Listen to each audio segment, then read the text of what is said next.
د پاکستان او تاجکستان وروستۍ اړیکې اسلامي امارت ورخطا کړی، خو اوس اسلامي امارت له تاجکستان سره د ښه ګاونډیتوب غوښتنه کړې. درنو لیدونکو ستړي مه شئ.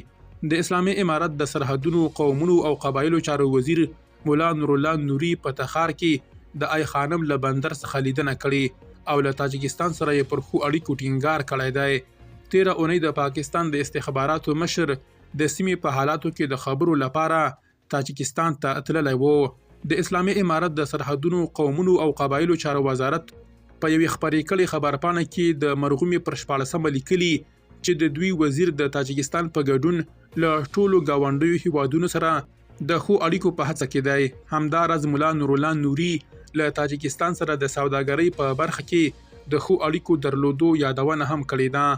آی خانم بندر له تاجکستان سره پر پوله پروت دی او د اسلامي امارت یو لوړپوړی غړی داسې مهال دغه سرحدي پولې تعین کوي چې تازه تیره اونۍ د پاکستان د استخباراتي ادارې مشر هم تاجکستان تعین کړی و او د هغې هیواد له ولسمشر سره یې په ناسته کې په سیمه کې د ترهګرۍ پر ضد د ګډو هڅو په تړاو خبرې کړې وې.